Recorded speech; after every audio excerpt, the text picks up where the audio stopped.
जय जगन्नाथ केमिति अछिन आपण माने मु स्नेहास डेली लाइफ को आपण मानकु स्वागत।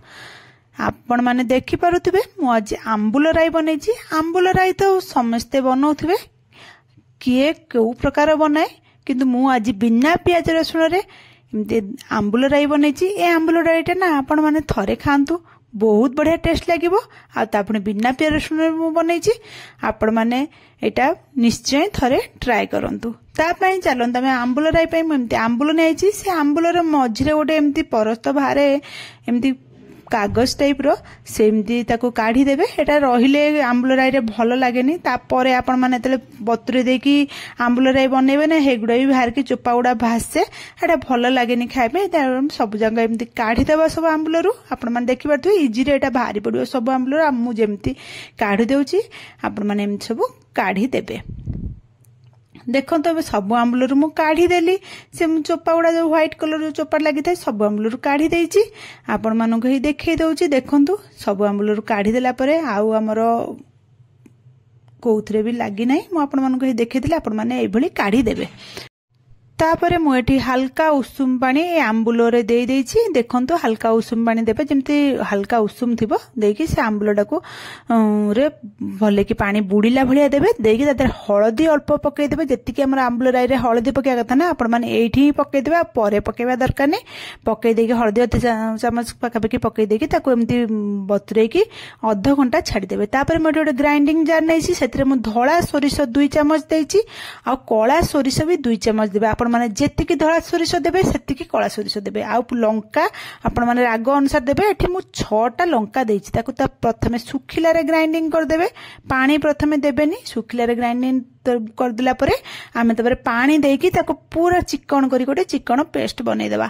देखंतु मु आपण मानक एठी देखै दउछि, देखि पारथुबे मोर पर चिकन पेस्ट बनै के आनी देइछि।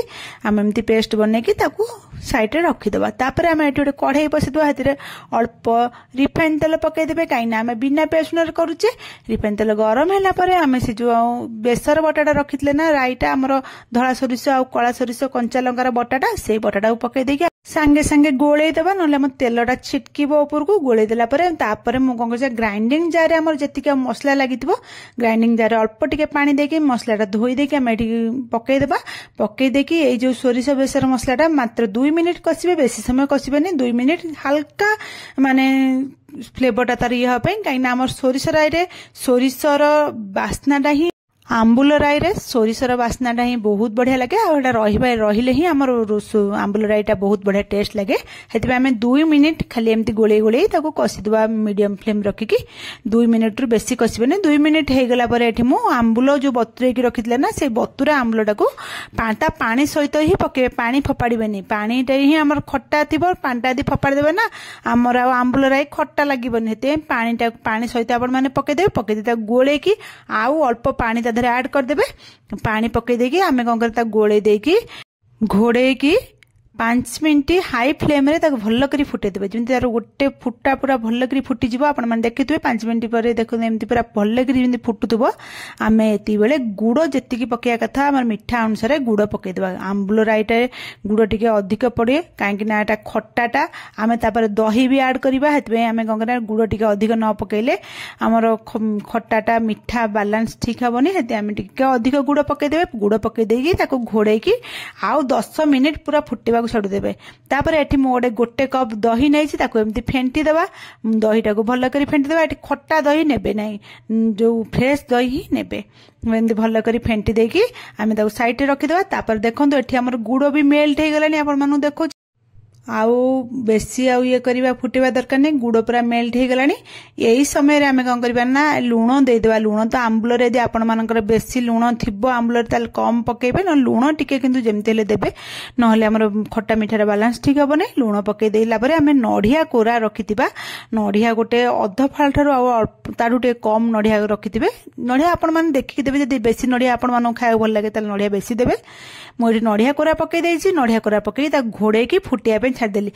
5 मिनिट फुटीगला देखा देखु एमती पूरा फुटीगला आम ये गैस टाक मु अफ कर देछि तो घोड़े की ठंडा हवा को छाड़ देछि देखो हल्का ठंडा हो गला ना ठंडा हवा को छाड़ली कौन पाई कि दही ऐड करेंगे आ गरम गरम फुटुला बेले दही ऐड करेंगे दहीटा छिंडी जीव हेतु आपण मैंने ठंडा करदे जो जमीती आम आंबुल राईटा 50% ठंडा हो जाइए ना से टाइम आम दहीटा को पकईदे दही पकईदे भल भाव में गोलैकी आम दही पकईदे मैंने आहरी पानी पानी आप देखा आम एत पानी तो आम आंबुल राई रखा ना एत पानी कौन खाई हम कि खाइले भल लगे आम फुटेदेवा घोड़ेकी आउ 10 मिनिट फुटेदेवा 10 मिनिट फुटीगला मुझे देखे दूसरी 10 मिनिट पूरा फुटेदेले एवं आम आंबुल राई पूरा रेडी हो गला आम एतिकी पानी रू बंद करदे ठंडा हेले आम आउ टिके मोटा मोटा हो गैस अफ करदे ये देखु मु छुंक दौची छुंक गोटे प्यान बसई देछि से प्यान ने अल्प रिफाइन तेल देछि रिफाइन तेल गरम होला परे सोरिष गोटे बड़ चामच पकईदे सोरिष